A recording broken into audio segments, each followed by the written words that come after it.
Welcome to Cream, Eggs and Jam, a podcast for food nerds with show and tell by Elise Bulbrook and Scott Bagnell. We love to cook with cream, eggs and jam and learn from food people who give a damn. So join us each week for thoughts, tips and tricks with guests, recipes and more in the mix. 12 weeks ago in episode 1, I introduced you to my puppy Coco and she fit on my lap. I could pick her up and show her to the camera. Now she is a 20-kilo dog. She is heavy. She is certainly not a lap dog. That's how far we've come with cream, eggs and jam, Scotty Bagnell. You have grown a dog. Dog. Welcome to episode 12. It is our season finale. Thank you for listening. I'm Elise Bulbrook and today I'm coming to you from Wurundjeri country. And I'm Scott Bagnell, and today I'm coming to you from Yuggera country, and we'd like to start this week, like we do every week, by acknowledging the traditional custodians on the land in which we're recording this podcast and pay our respects to elders past and present. It is season finale of Cream, Eggs and Jam, season 1. Congratulations, Elise. Cheers. Cheers. We are celebrating this episode by some bubbly things. It's champagne this week. We thought it would be fitting to celebrate the season finale, the grand finale of Cream, Eggs and Jam, season 1, with a little bit of bubbles. Yes, Scotty, I'm wondering, what has been your memorable life experience with a glass of champagne? Oh, food memories are so strong, aren't they? So champagne, let me think. You know what? I did an amazing holiday. I think holidays always have an amazing experience. And we were in Germany. I'm trying to think whereabouts in Germany. Anyhow, we're on the border of Germany and France. And so we thought it'd be fun to go to France for dinner because that's what you can do in Europe. You can just hop in your car, drive 5 minutes, and you're in a whole different country. That never happens in Australia. So the novelty of that alone was pretty memorable. But we crossed the border into France. We went to this amazing restaurant. And down underneath the restaurant was their cellar. And it was this beautiful stone cave. And it was full of prosciutto and all of these beautiful meats, cheeses, and these gorgeous wines. And we actually had someone sabre a bottle of champagne in this wine cellar underneath the restaurant for us. And we all cheersed and had some beautiful cheese, some French cheese and French champagne in this wine cellar underneath the restaurant. It was unbelievable. It was so much fun. I think that would have to be my best champagne memory. What about you? Oh, wow. Look, again, traveling, again, France. I was traveling alone and did not really have any human connection apart from the conversations that I had with waiters and chefs when I went out for lunch. And on one particular day, I was saving all of my money to go out for fancy meals, and that's all I did. I would spend maybe 30 to 50 euro a day just on a menu du jour. And if I saved money, it would go towards the next day's meals. And then apart from that, I was just going for long walks and doing drawing. Crazy human I am. Yes, some people say I'm weird. Anyway, it was a restaurant in Montmartre. I don't pronounce French words well, again, apologising. And the front of it had a windmill reminiscent of like the Moulin Rouge windmill. Gorgeous, yes. So if you were to Google Montmartre restaurant with windmill, you'll probably find it. I know where you are, I think. Montmartre is where they have all the beautiful artists. They come out and paint and have markets, don't they, in Montmartre? Yes. Yes. I was staying in an Airbnb in a loft, and the restaurant was walking distance from where I was staying, and I began my meal with a glass of champagne, and it bubbled for ages. I was mesmerized by how long the bubbles were floating from the base of the glass up until the surface. It was just a consistent bubbling until I finished the drink. I love that. It was gorgeous. I remember everything I ate too. Isn't what did that you amazing? eat? I was 24. This is at least 7 years ago. Oh, you've got such a good memory. 23, 24. The entree was a tomato consomme with burrata. Hot or cold? Cold. Cold. Mm. Yes. I had fish for main. I had fish everywhere I went, and Yes. I had like an herbs de Provence spiced tomato sauce and some steamed vegetables, and you'd always get like little bowls of things on the side, so some vegetables that had just been tossed in butter and maybe a whole bowl full of baguette that was intended for two, but as if you're ever going to serve a table like half a serving, you need the bowl to look full, so even if it's just one person, send them out the whole lot. And for dessert it was a ginger and fig tart. Oh, yum. Oh, Yep. so And good. And then I had a glass of whiskey. That's that. That's what happened that day. And I had a great time. Oh, yum. Went back to my Airbnb, probably watched a movie. And that was it. And it was my life on repeat for about a month. I love traveling. I haven't traveled overseas for so long with the whole COVID and everything else that's going on at the moment. But I think if you can travel and you have the means to travel, it's the most incredible thing. It really is. It creates such strong memories and it just opens your eyes up to the incredible world we live in. I think that's one of the things with being in Australia is that I love Australia, but we are so isolated from the rest of the world. Yes. So getting out of the Aussie bubble is pretty amazing. Absolutely. Later in this episode, we speak to a wonderful lady named Amanda who has had family connections in Champagne, which has inspired her life story to become a champagne specialist. Amanda is a champagne nerd. She knows so much about champagne, and she is going to shed some light on some pretty incredible fun facts. And we're going to do a little champagne tasting. She's going to take us through a tasting session, which I'm super excited about. But before we pop our champagne, let's talk about the grand finale of MasterChef season 14 of this year. Cheers! Well done, Billy. Well done. What an elite specimen she is. Winning twice. Could you imagine? That is amazing. She's so well put together. Incredibly calm. So calm, isn't she? Like nothing ever rattled her. She just was so thoughtful and composed and didn't let the pressure get to her. The last pressure test that she did for the finale, she remade 2 elements twice. The pastry she wasn't happy with. I thought it looked perfect, but she wasn't perfectly happy with it. She made that completely again, and then the crumble element on top, wasn't happy with that, made that again. Well, she was working for her old boss in that challenge, so she had that idea of what the standards of perfection would be according to his eyes. So yes, I think there might have been an upper hand in the fact that it was a Heston challenge for Billy, knowing that he employed her following her previous MasterChef win. Could you imagine the pressure of that bite? So you're in grand finale, pressure number 1. You are cooking for Heston Blumenthal, number 2. And then number 3, like he was your old boss. And so you there's an extra level of wanting to impress, is there not? In terms of that. Absolutely. Yeah. I can't help but wonder what was going on in the minds of the producers choosing this challenge in advance of knowing who would be in the finale, perhaps. Well, they wouldn't have known. They would have had to have booked Heston months and months and months in advance. You don't just call Heston up and go, hey, what are you doing tomorrow? Come to grand finale.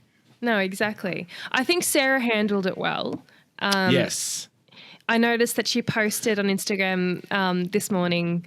I noticed that she posted on Instagram soon after the episode that she has released a hot sauce business called Hot Toddy.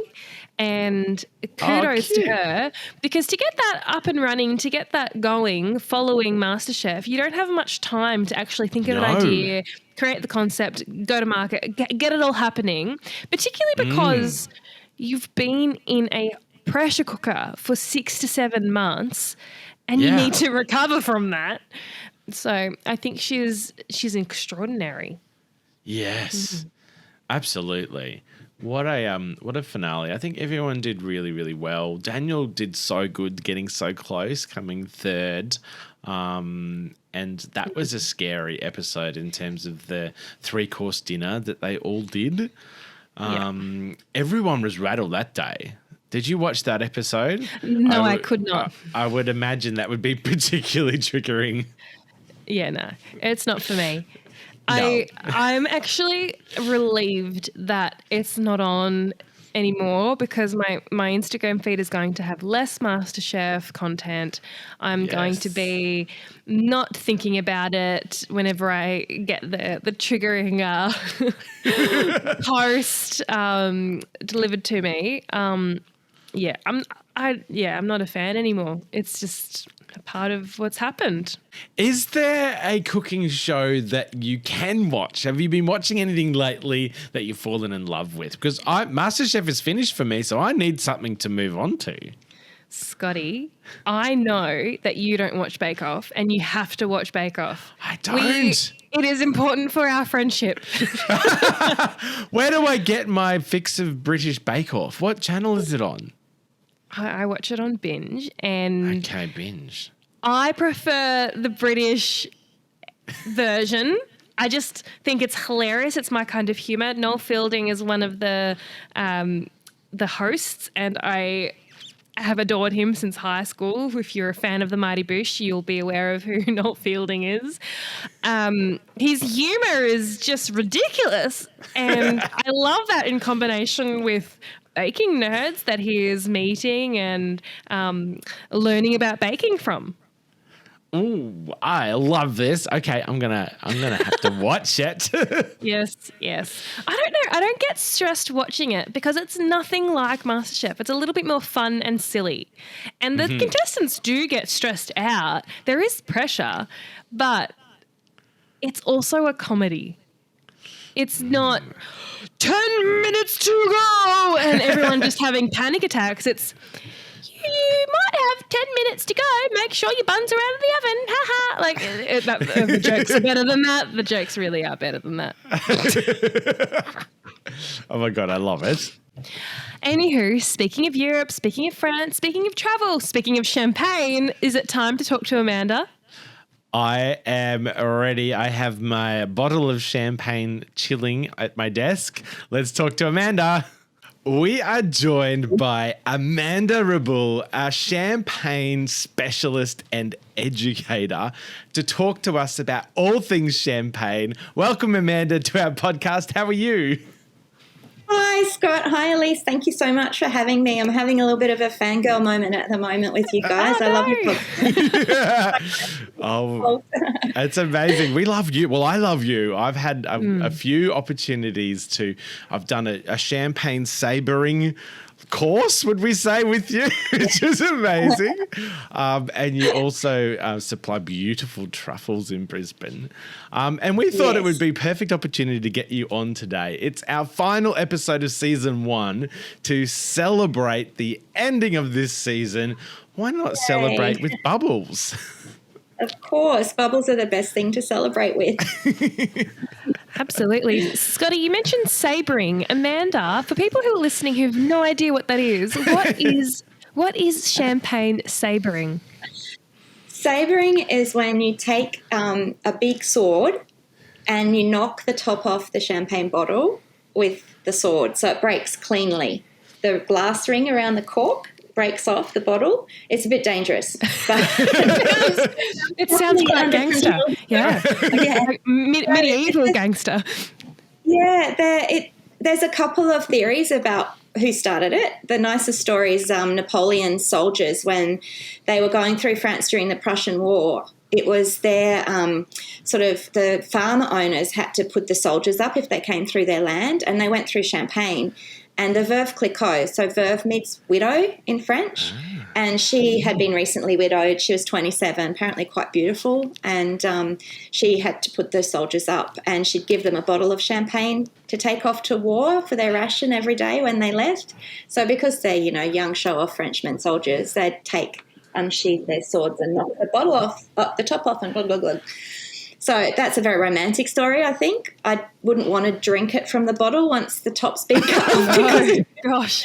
But it's a nice story. So the other story, which I think also has a lot of kudos, is that during the wars, when the cellar masters, the invading armies would go down into the cellars and try and ransack all the champagne, the cellar masters would stand at the bottom and with the sabre they'd shoot the corks up towards the army coming down, because it's quite a deadly weapon. If you've got three tires, it's like the equivalent of 3 car tires worth of pressure coming out of the bottle. Really? It's pretty dangerous. Oh, yeah. So you have to be really careful. And as fun as it is, you've got to, be sensible. Yeah. All right. Well, who needs a bullet? Sure.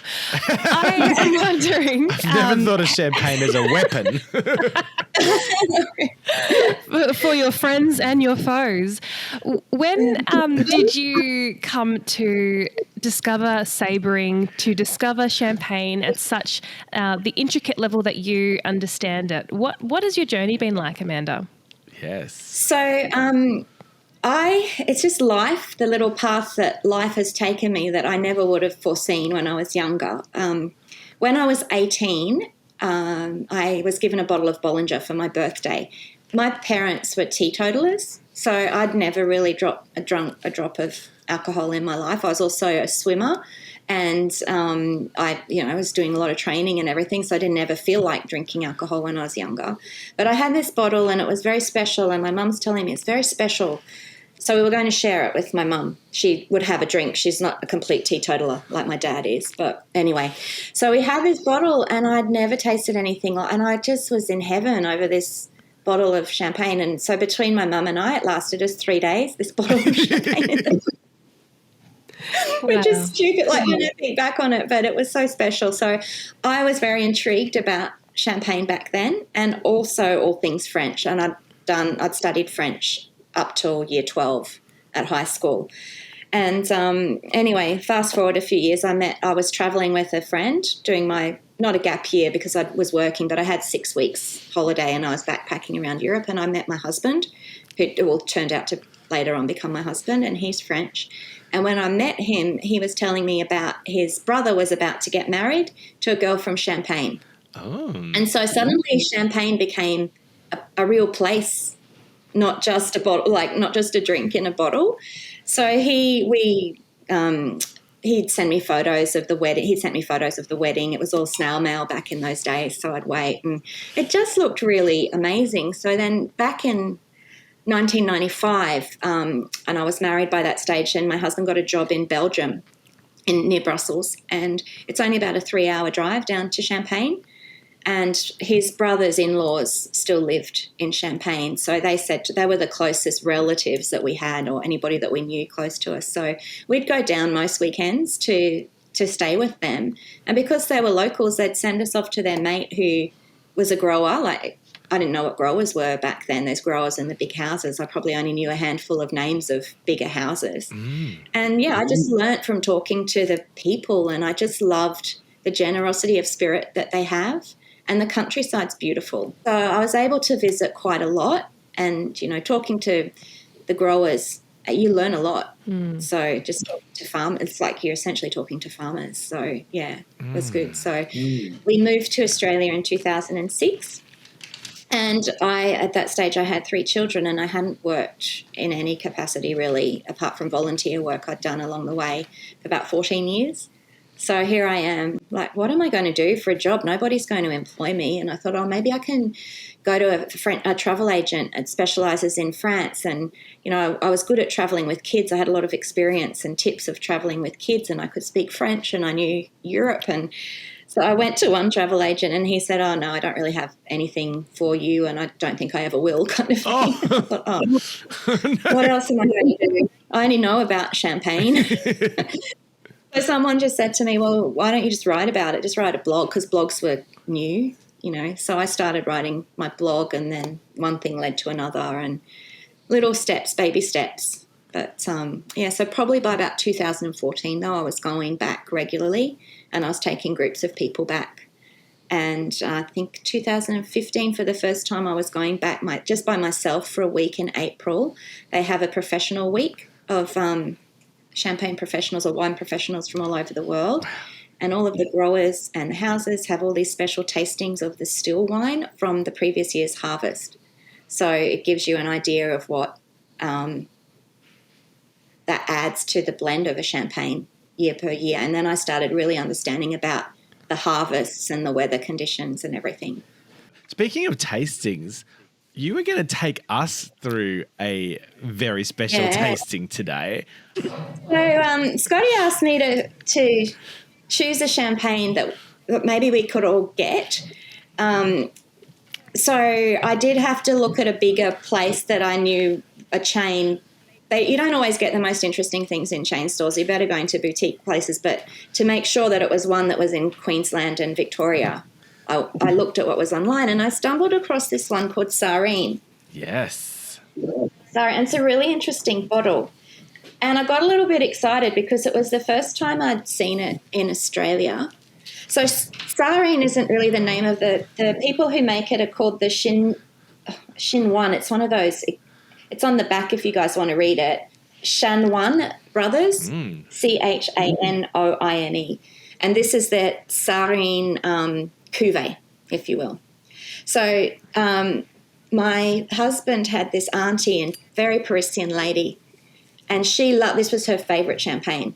Wow. And she always had it when we went to visit her. She didn't have any children, and she really she loved me because I was like this open book. I just listened to everything she said, and she'd tell me all about Paris and shopping and shopping for clothes and all the designers. She's very, very, very French Parisian, that you would know, and she loved this.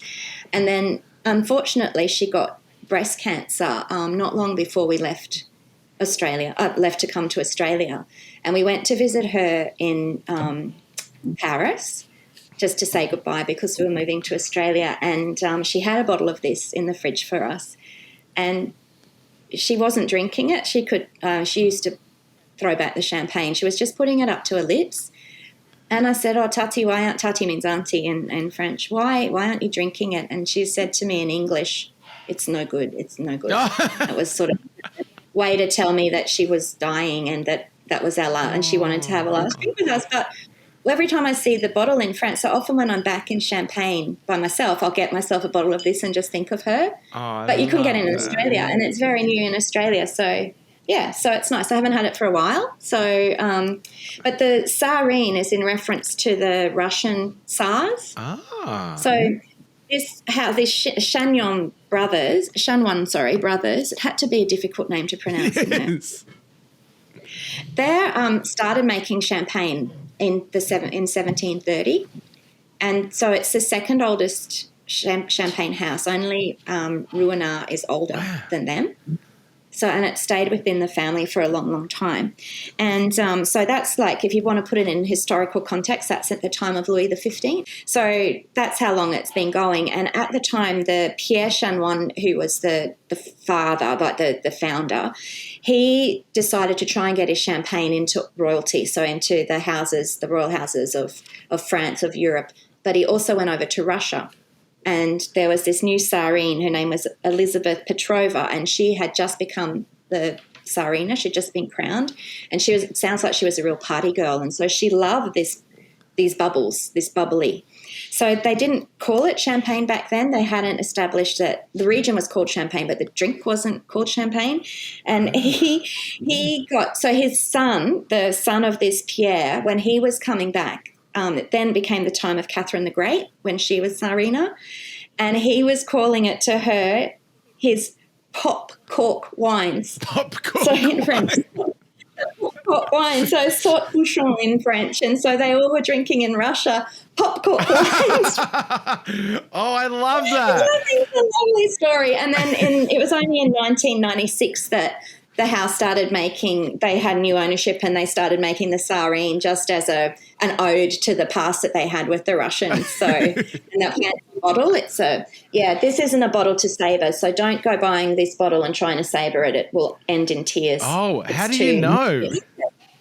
It's just because, see how it's all got ridges and it's thick? And the normal saver bottles, you need to just have a standard bottle for it to work. Okay. So should we pop? Yes. pop? We shall pop. Normally, like an expert, you shouldn't pop a cork. Oh, why? It's supposed to sigh, it's supposed to sigh when you open it. Oh. So what happens if you pop it? Does it like? Oh, it's just like nothing. It's just it's not. It's a bit rude. This is what I love about being with you and learning things, because you are such a champagne nerd. Like your level of knowledge of champagne is next level, and you learn all these things that I never knew. Yeah, well, it comes from a lot of reading too. Yes. A lot of reading, a lot of tasting, a lot of talking to people around. Mine has a fault. My bottle has a fault. Oh. The foil is actually stuck. Oh, no. Oh, no. Like it's glued onto the cage. Okay, I got it. Okay. So just make sure, guys, hold your thumb over the top, because you might take a light out of the ceiling. I've done something wrong already, haven't I? I've taken... Yeah, but just quickly put your thumb over it. You've still got your cap and the metal coil on. Are you not meant to take that off? Oh, you have to eventually. I was just going to show you there's 6 turns there's always 6 turns. 1, 2, there's a little bit of trivia. 3, 4, 5. There's 6 turns. Yeah. And then when you pop it, it's sometimes, at least it's not wrong to take the cage off, but sometimes you get a better grip if you keep it on. Okay. Okay, let's go. Ready? Are we doing a countdown? Simultaneous. When are we popping? On Yeah, 3, 2, 1, shall we? Pop on one? I need advice. Do you do a full closed hand, a thumb pop? No. You might put a hole in your roof if you do that inside. Full closed hand. Full closed hand, because we're inside. Don't do it at the door. Don't use the bottle as a weapon. Mine's about to go. Okay. Mine started coming loose. Okay. They're all different. I'm hoping this doesn't spill everywhere. Can you feel it? Okay, 3, 2, 1. Oh no, Elise is spilled. Did it spill? Oh no. Every time we have an alcohol segment, I make a mess. We made cocktails on our podcast once, and Elise was shaking, and the whole thing just dropped into her lap.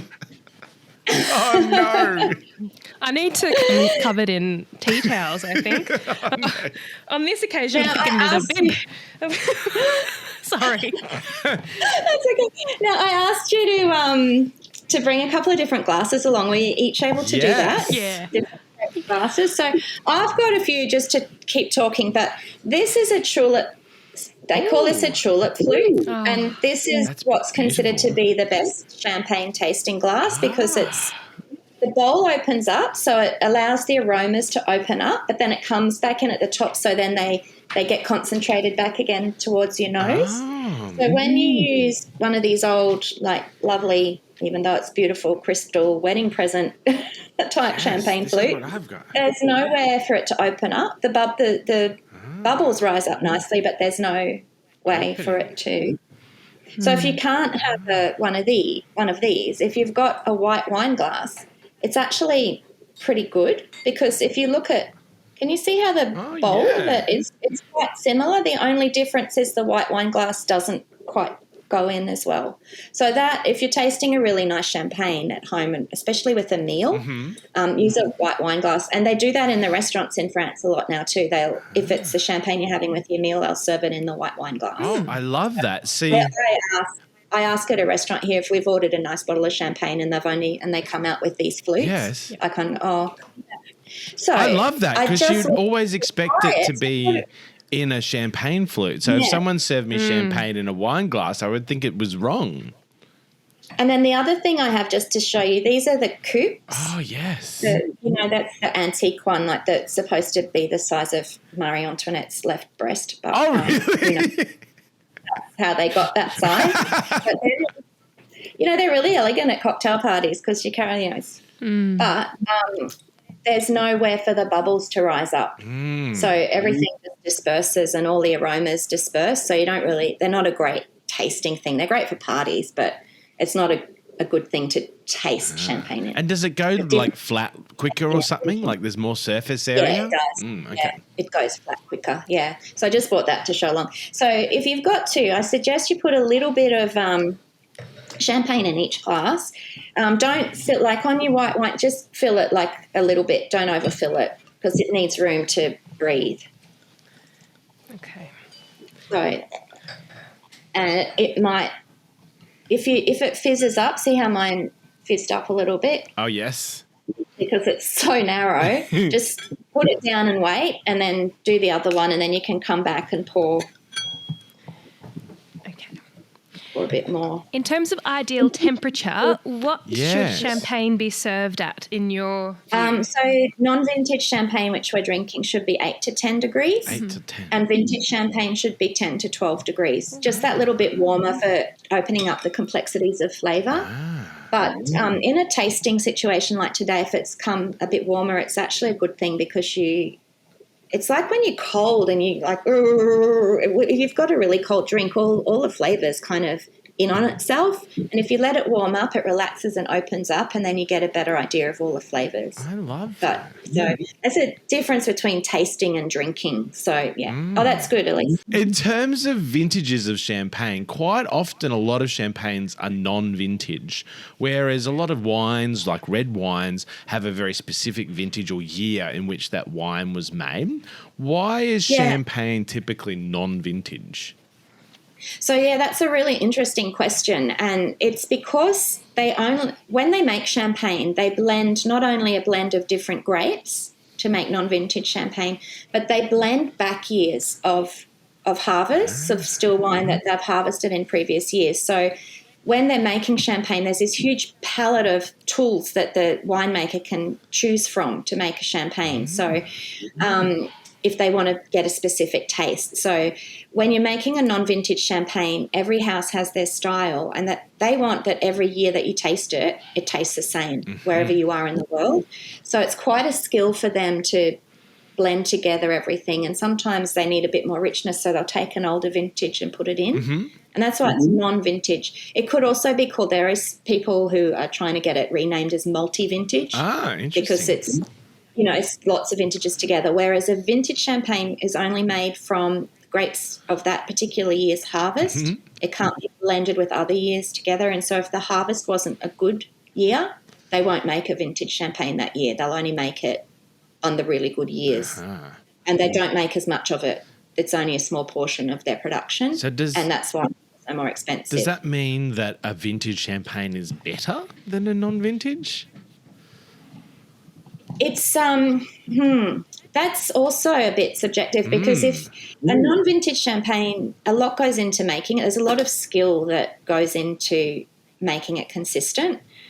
And a vintage champagne is really what Mother Nature put together for them. So they've got less choices that they have to make it. Having said that, so I think the first bit is probably a little bit easier to make, but what they do for vintages is use the very best grapes and they leave it longer in the cellar aging, and there's all sorts of things that they do that makes it better because it's had more care put into it.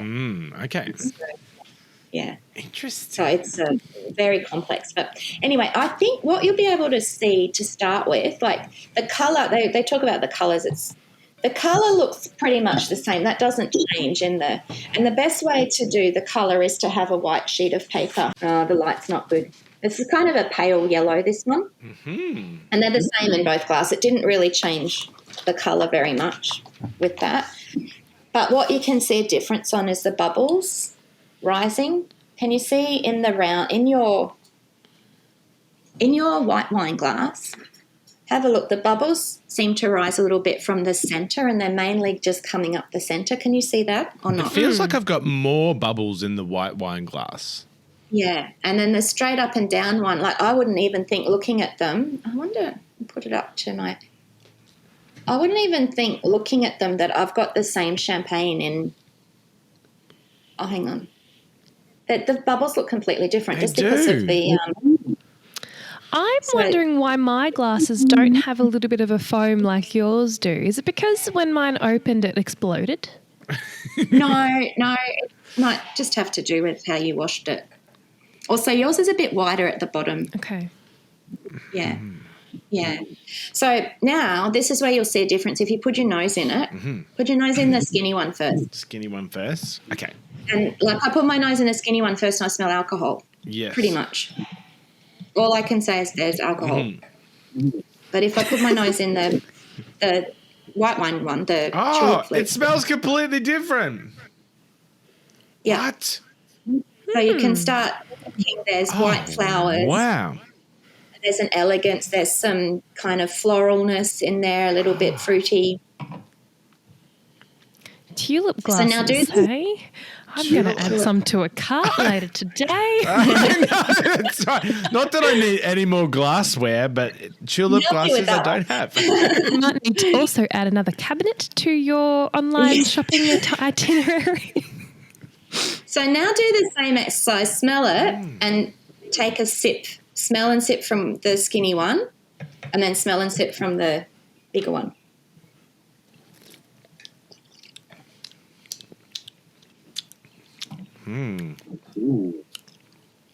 And you can kind of taste it's a little bit fruity in there. I'm not getting very exciting amount of bubbles in my mouth from that tall, skinny one.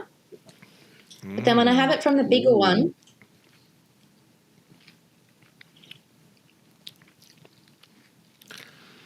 I've got much more bubbles and I've got a much fuller fullness in my palate. The larger And I- mouth.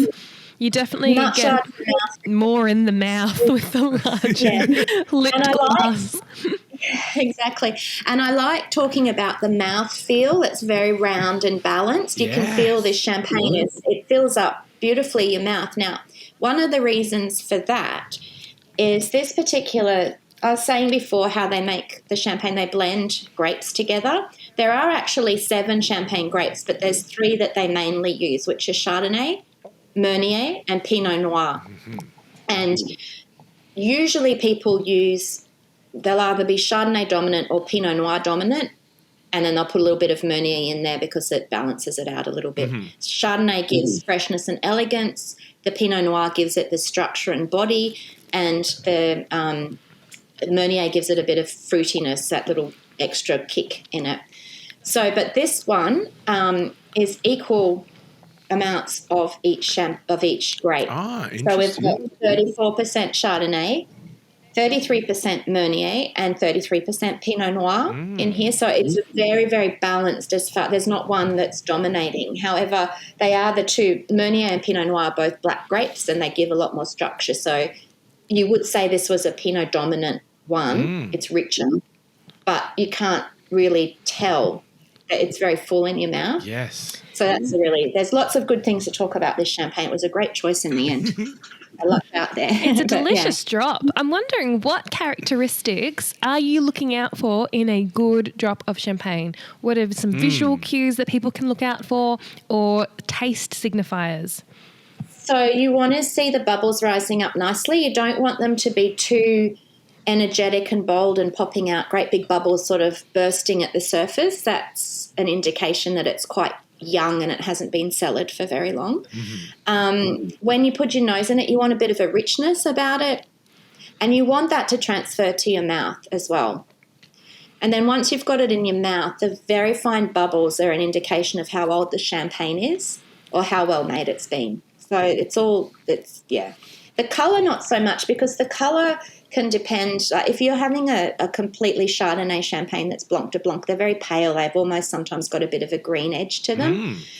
So the colour, it doesn't matter. That can just sometimes give you an indication of what the blend is. But it's more about the bubbles, how they look, what the nose is, and then on your palate. Yes, I've always thought like the finer the bubble, the finer the champagne, or the better the champagne. That's a good rule of thumb. So, yeah. But then the other interesting thing about this one is there is a very well-known champagne that has this exact blend, and that's Pol Roger. Ah. So it's very similar to Pol Roger and the makeup. And the other thing I like about this one, they've got a female chef de cave. There's not many of them in Champagne. And I think it was last year she celebrated her 20 years as their female. She would have been one of the first female chef de cave that makes it. What's a chef de cave? I've not heard that term. Chef de cave is the winemaker, the champagne maker. Is that specifically just for champagne, chef de cave? Oh, no, in wine. In wine in general. Wine, chef de cave, yeah. But I think, it's being French, very French champagne, they talk about the chef de cave rather than, like in the French way rather than the winemaker. But, anyway, so a female winemaker. And her name's Isabelle Tellier. I haven't met her, but I'm going to try and meet her. Oh, that would be amazing. Can we come? Next time I go back, I'm going to hunt the poor woman down. It's amazing. And she said something on their website that I think we're kindred spirits, because she said when she started making champagne, one of her goals was to create the taste of happiness. And for me, that is exactly what I love about champagne. It is happy. You can't not be happy when you drink champagne. Even if you're having a bad day and you have some champagne, you immediately feel better. Yes. So I think she's a kindred spirit. That's why I'm going to hunt her down. Don't know how I'm going to make that work, but I will. Oh, my gosh. I love that. Watch this space. So now, there was that other one thing I asked you to bring along. I switched you, didn't I? You did. This is a level of my nerdery, okay? Because you're talking about how you call yourself food nerds, so I'm a bit the same with champagne. Have you got some left in your big glass? Yes. I've got a great big red wine glass ready to spit in. Good. I'm not quite as fancy. I've got a jug. Coffee mug. Yeah, coffee mug, anything. I just got a jug. Anything you can grab. So one of the revelations for me with tasting wine, and I had to learn this when I did some judging, because if you drink when you're judging, you're dead by the end of it. I often wondered how people do that.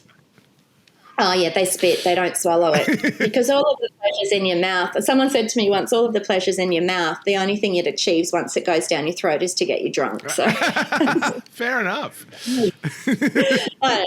Anyway, so you'll notice when I taste it, I swish it around my mouth a little bit like mouthwash a bit. That doesn't sound very elegant, but you swish it around through your teeth. So first do that and swallow it and see if by doing that you already have more flavour in your mouth than when you just drink it. Okay. So try that, swishing it around in your teeth.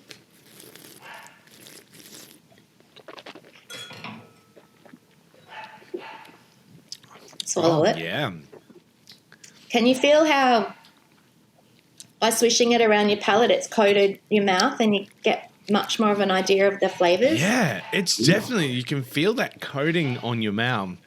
And I don't know whether it's like it's warming it up a bit as well. So like the flavours are becoming richer. And exactly. more sour for me. I'm not sure why. Yeah.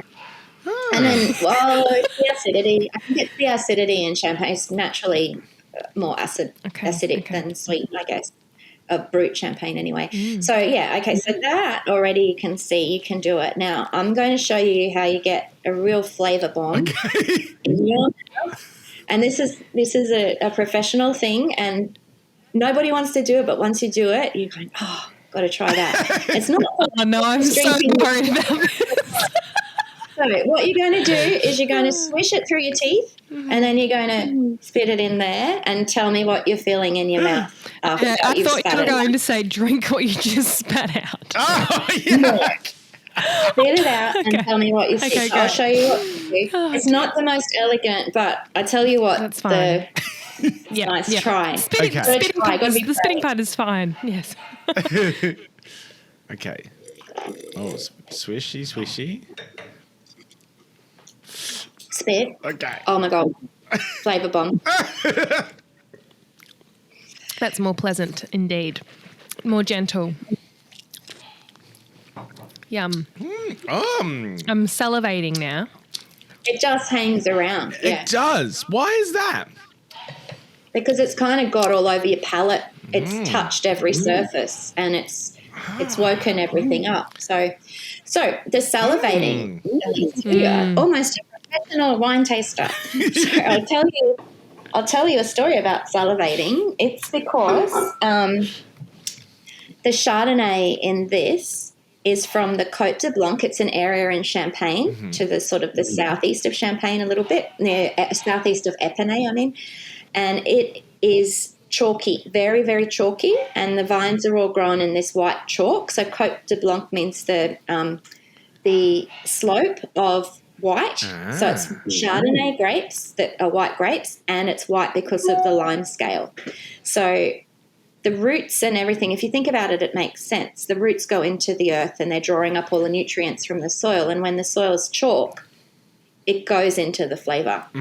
So what that adds is a minerality to it. And anything that's got Chardonnay from the Côte de Blanc, it really, really makes you salivate because of that chalk that is coming through. I would love that. Yeah. And so, yeah, and then you want to eat oysters or something. Oh, yes. And then yummy. The Pinot Noir is what you taste at the front of your mouth. The red berries. Pinot Noir is more like red berries and red fruits and things.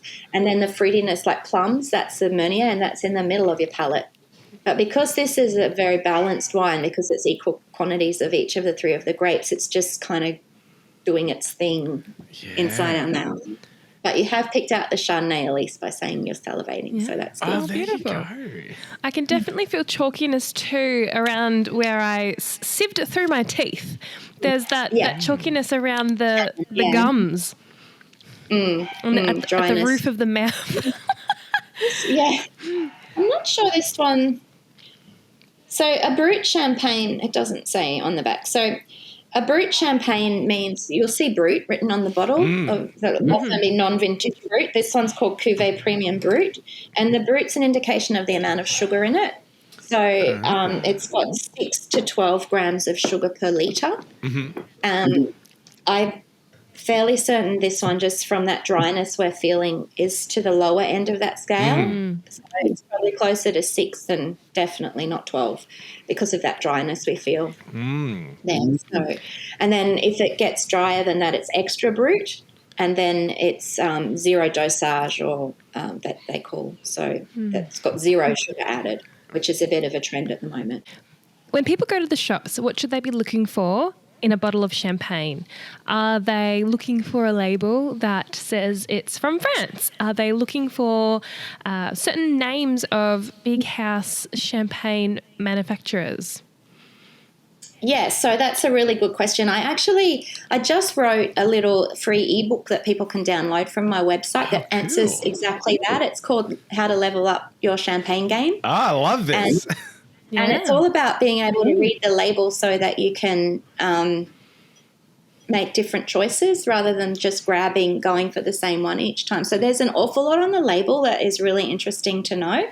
So, for example, this one we can see, we were talking before, it's a Brut. Well, it has to have champagne written on it. So it could be written in French, but if it doesn't have champagne written on it, then it's not champagne. I know that sounds stupid, but it must have. There's a lot of French sparkling wine. They're usually the ones that cost $20. Champagne, it's very hard to get lower than under $40, $50 at the moment because the prices have gone up. What makes champagne expensive?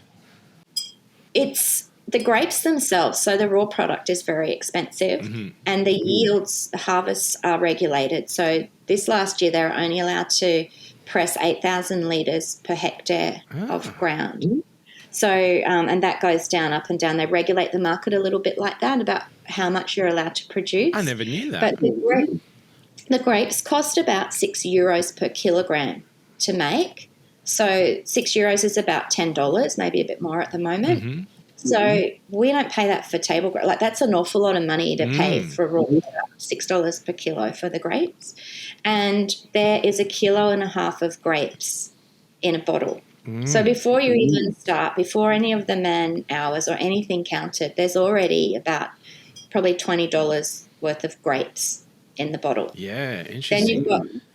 Then you've got the price of the bottle itself. It's a few euros. And particularly bottles like this, they're more elaborate, so they're going to cost, that's harder to make. It's not the standard bottle.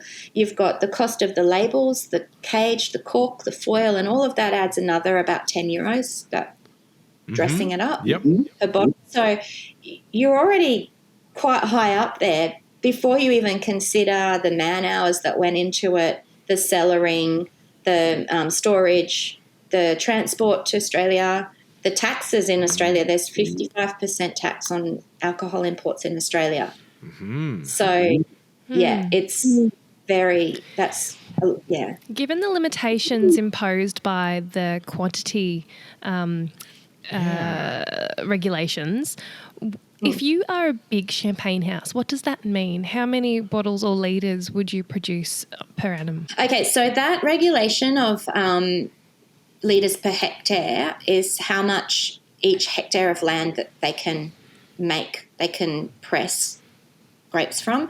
The big houses don't own the land. They only own a little bit of land. They're buying the juice from people. So it just means they have to buy juice from more and more people. What's the idea behind that regulation? Like, why are they regulating the amount of grapes being able to produce? I think it's trying to manipulate the market a little bit and to make sure that there's not too much champagne out there, that it still keeps its exclusive thing like diamonds. Apparently in Africa or the diamond places, they've got vaults full of diamonds that they just don't release them all out at once. They drip feed the diamonds into the market, or it'll just make diamonds cheaper if they release everything. Oh, wow. Okay. So it's just adding to the prestige of it. It's not there for everyone, but that's why they have to charge more for it, because they've got to cover their costs as well. So it's, there's a whole big industry in champagne, much more so, I think, than some other wines because of the prestige of it and this prestige that they've built up. And it's the wine of royalty. It's the wine of king and the king of wines, they like saying.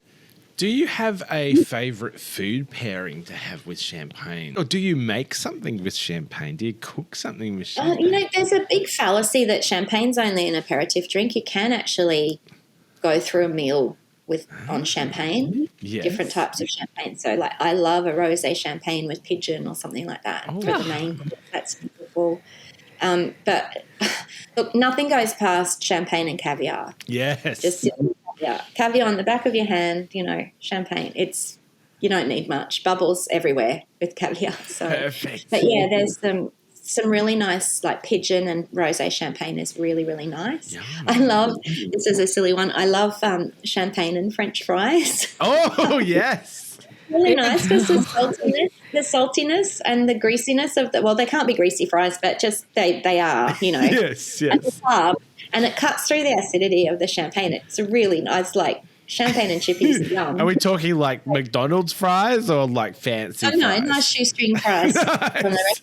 Now, this is a hard question, but do you have a favourite champagne? If you're going to splurge, if money's no object, and you're going to get the ultimate bottle of champagne, what is it? That actual question is not that hard to answer for me. Oh, okay. My favourite, yes. My favourite, it's very hard to say because it depends on so many different factors. Yes. But, having said that, Bollinger is the first one I tasted. So Bollinger holds a special place in my heart, really. But Bollinger does this special cuvée called the Vieille Vin Français, which is the old French vines. Sorry. So Bollinger, it's a magnificent place to visit, but they've got these old vineyards, 2 plots that they grow the grapes in the old method that they grow up a stake, and it's just a very old-fashioned method. And in the end of the 1800s, early 1900s, there was this disease that went through Champagne that was called phylloxera. It's a bug that got in, and it killed off most of Champagne, and they had to replant the whole region again, and they had to use American stock to graft the Champagne, the vines onto American rootstock. Okay. Because of this, American rootstock was it wasn't susceptible to phylloxera. So except these 3 plots at Bollinger, and there's a couple of other ones around, but Bollinger had these 3 plots that just were protected from phylloxera. So they're ancient vines. Whoa. And that is the traditional way it was on French rootstock and everything. Sadly, a few years ago, one of the plots got phylloxera, but they still have two. Oh, my and there's God. a close, they're called close something, close and jar. Anyway, they do a cuvée called the Vieille Français. It's only from the grapes from those two plots. Oh, wow. So depending on the year, how much juice they get. But I've seen it in the barrels. There's only about 7 barrels of it. So there's probably not even 2,000 bottles of it in the world. Wow. And it's very hard to get your hands on it. And I think it costs about €1,000 a bottle. Oh, my gosh. And it's safe to say I've never tasted it, but that would be my dream one to taste just because of the history. That sounds bottle of amazing. and it's vintage, so it's only Pinot Noir because it's the Pinot Noir grapes in those plots. Yes. And it's always a vintage because it's only from that particular harvest. Oh, my gosh. So that's my dream one to taste. You mentioned a lot of your knowledge has come from reading. Do you have any book suggestions or film suggestions for our listeners who would like to expand their champagne knowledge? So there's, if you're interested in a little bit of the history, there's the book, the Madame Clicquot, that's about the Veuve Clicquot. And it's all history, it's very historical, and it puts a lot of context into her as a woman in a man's industry that she went through. So that's a really good one to get. There's a couple of people who aren't Australian that have huge knowledge about champagne. One of them's a lady called Essie Avalon. Now, Essie, she's written, this is one of her books. It's just called Champagne, of course. Gorgeous. And Essie is Finnish, so from Finland, and she was the first female master of wine in Finland. First master of wine in Finland, actually, and she's female. But she's also a champagne and sparkling wine specialist. And she's about 45, maybe 47 now. Lovely, lovely lady. I've met her. I admire her a lot. And she has the most extraordinary palate. Anyway, this book is all about, it's like a guide. So it says a guide for champagne lovers and gourmet travellers. So she breaks champagne down into the regions, and she tells you what restaurants to go to, what hotels to stay at, what houses to visit. So if you're somebody that's really interested in visiting Champagne, that's a really good guide, and there's a bit of history in there as well. And all of these are bought in Australia on Amazon or something, so they're available. They just don't know about them. But she talks about, she's got the whole chapter on Louis Roederer, so she talks about the different houses as well. So there's a lot of history in that one. Gorgeous. Beautiful. And then this is the finest wine. This one's called The Finest Wines of Champagne, and it's by a man in England called Michael Edwards. And Michael Edwards is a bit of an icon in the British food and wine scene. He's a food critic and wine writer. Completely passionate about champagne, and I was very lucky when just before COVID hit, I was over in England doing judging an international sparkling wine awards, and I was on his panel, and it was just amazing. He knows so much, but he really appreciated my company as well, which was nice. But anyway, his guide it's all about the finest, so it's the best cuvées, houses, and growers. So it's really good. He breaks it down in normal language and everything. So that's a really good one to get your hands on. And then this is my geekiest one, my nerdiest one. Oh, my gosh. You see how big it is? Look how big it is. This is Christie's World Encyclopedia of Champagne and Sparkling Wine. Wow. And it was written by Tom Stevenson, who's well known, and Essie Avalon, who is the lady I was talking about before. So she does all of the champagne bit. And that has just about everything you need to know about champagne. Unbelievable. So if you really want to learn, it's not cheap, you can imagine, because it's in a nice, it's one of those really. It looks like one of those $200 cookbooks, I reckon. Yeah, well, I don't think it was. I think it was more the shipping that cost a lot because it was heavy. But yeah, it's over $100. Yeah. It looks amazing. I'm going to add a few more books to my bookshelf, I think. Yeah. I'm even rolling a sommelier course. I'm just so inspired to learn. Thank you so much, Amanda. Yes. All right. There is one book from an Australian lady that's really good if you want to learn about tasting, and she's written it almost like you can use it for your champagne club if you get your friends together, and it's got all templates and things. Her name's Karen Palmer, Karen with 2 A's, Palmer, and that's anyway, there's only one book by Karen Palmer, and she won this big international award for her book for all the information. Very, very well researched. So I think it might be just Karen Palmer's Champagne Journey or something like that. It's Karen Palmer anyway, with champagne in the title. We'll add the link and to our Adelaide. She knows so much, Karen. She's amazing. So, yeah. Brilliant. So that's my books, and I've got more, but they're the ones that I've got right next to my desk because they're the ones if I'm writing a blog post or even sometimes just for a social media post, because I try to be educative about things and I just want to check the fact. I'll always find it in one of these books if I'm not sure. That's amazing. So, yeah. Unbelievable. Thank you so much for joining us. I think we need to have a cheers with our champagne. Yes. Thank you. Cheers. Cheers. Yay. Scotty, thank you so much for introducing us all to Amanda. She is amazing. The idea of travelling to Champagne and learning about Champagne sounds like both a holiday and an extraordinary educational experience. I want to go. Oh, yeah. Oh, she does some amazing tours all over the world and locally. She holds some incredible events. I would love to go to Bollinger. I need to add that to my bucket list for sure.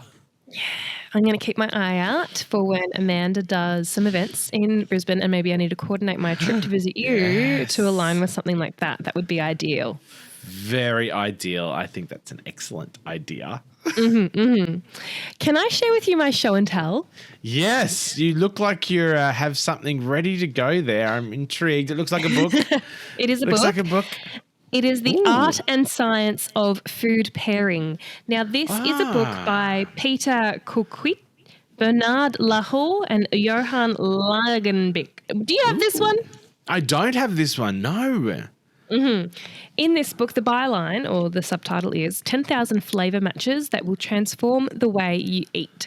It is an extraordinary text that helps you build the tools to understand how to pair foods based on aroma and taste. Oh, okay. It's a book that really helps with expanding vocabulary. So particularly when tasting and you're trying to put your finger on the word, when it's on the tip of your tongue and you just don't have it, you need a flavour wheel with the vocab to give you the appropriate tools for communication. Yes. Oh, cool. Okay. Now, there is a page dedicated to elderflower blossom. Okay. Oh, yes. I'm growing some of that in my garden. Me too, and I wish I planted more. I've only got one bush and I want a whole little section of them. Anyway, this is a page dedicated to elderflower blossom, and it's where you'll find food pairings also for champagne. Ooh, cool. Okay. So it is... Okay, let me read to you some of the ingredient pairings with elderflower blossom, okay? If you are making something with elderflower blossom, the authors of this text suggest pairing champagne or mandarin with elderflower. And then there's a further deconstruction as well. Okay. With champagne, these are now their food pairing suggestions. Okay. So the food pairing suggestions are typically things that align with the aroma profile that you're working with. Okay, yep. With champagne, Williams pear. Oh, yum. That's very specific. Yeah, there's a whole list. Grana Padano. Oh, okay. You know the crystals and really good quality Parmesan? Okay. There's something umami about that matches the umami in champagne. Yeah, yum. It's not what I would initially go to in terms of a champagne pairing, but I get it. Yeah. Mango. Mango, yes, yum. The fruitiness, but also that floralness of a mango, for sure. Yep. Pistachio nut. Pistachio, interesting. Okay. Yeah. Mirin. So a Japanese sweet rice wine. Yum.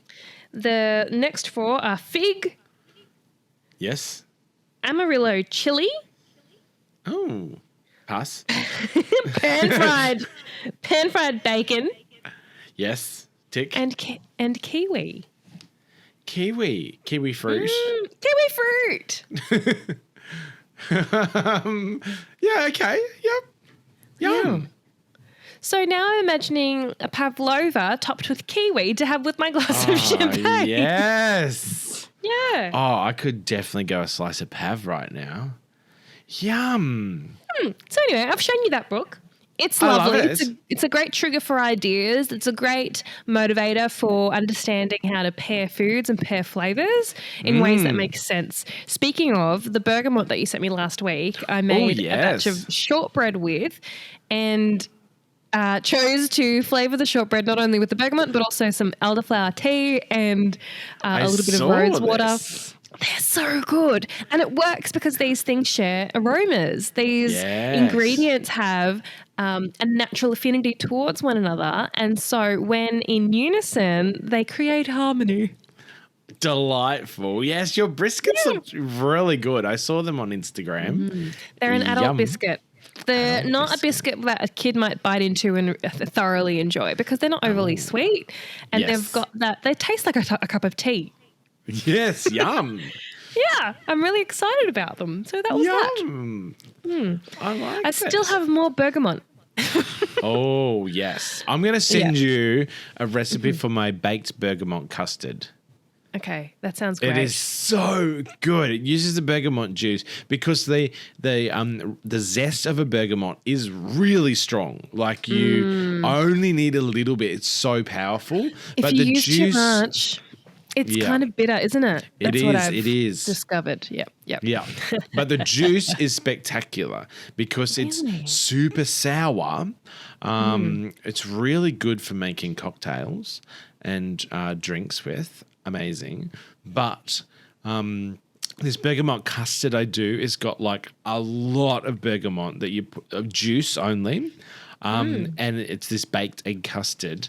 Sets beautifully, but it's super sour, which is really unusual. You're not expecting it. So then I put like beautiful poached fruit like rhubarb and vanilla bean, and Milk Bar do this amazing white chocolate crumb, this milk crumb, which has got like powdered milk, white chocolate, and you make this really sugary biscuit and you crunch it all up.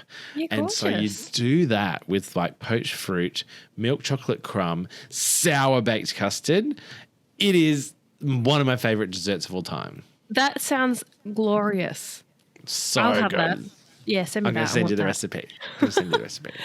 What's your show and tell? You can also juice your bergamots too and freeze them in ice cubes. Oh, great idea. Because they're so seasonal. So I usually do that with my leftover bergamots. I'll juice them into ice cubes and then put them in a bag, and then you can just use them all year round. Clever. And then you've got them for your custard for later. Yes. Speaking of custard. Yeah.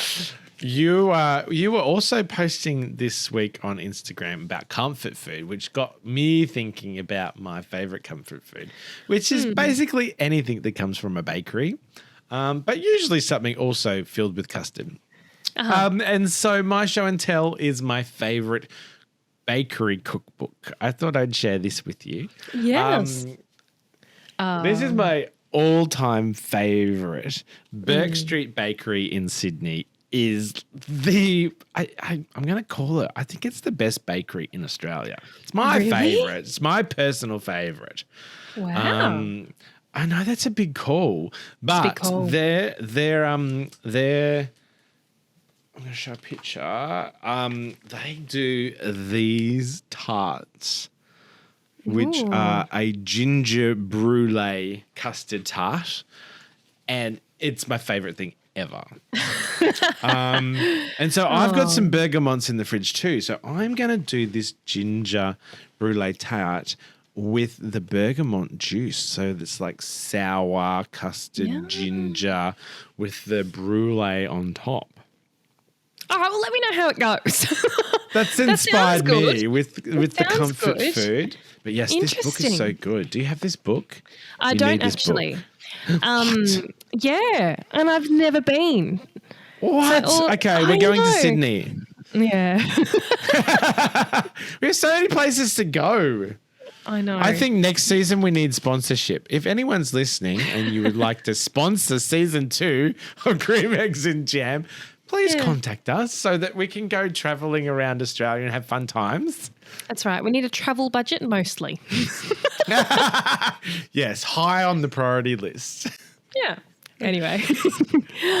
Thank you for joining us for our season finale. Both Scotty and I have a bottle of champagne to finish off air. Yes. If you have any desires for a later season of Cream Eggs and Jam, or if you have any particular feedback that you would like to give us about season 1, please be in touch. We are open ears for feedback.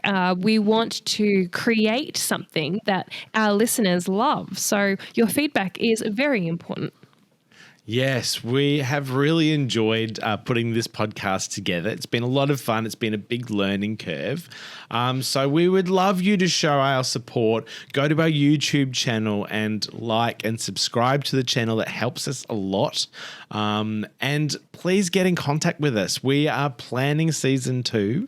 And so we want to know everything that you would like to know and delve into a bit more detail so that we can nerd up. And, you know, I've really enjoyed going down the rabbit hole of so many amazing topics, but I feel we've only just touched the surface.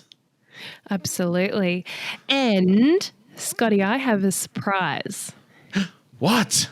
Speaking of favorite bakeries, speaking of Bake Off, I've been trying to organize an interview with someone from last year's season of Great British Bake Off, who I think is hilarious. So you might be in store for a Baker's Dozen episode of Cream Eggs and Jam to follow this one, maybe next week. So although this is the season finale, hold on for an encore. Oh my gosh, I love a good encore and bakery. What's not to love about that? Stay tuned. I'm excited. Well, thank you for joining us, and we'll see you next time. Happy baking. Happy baking. You've been listening to Cream, Eggs and Jam. I'm Elise Pulbrook, and you can find me on Instagram at Elise_foodperson. And I'm Scott Bagnall, and you can find me on Instagram at @SSBagnall. If you'd like to send us your show and tell, you can email us scottyandελise@gmail.com. Or if you'd like the visual experience of this podcast, you can find us on YouTube at Cream, Eggs and Jam. Have a great day. Happy baking!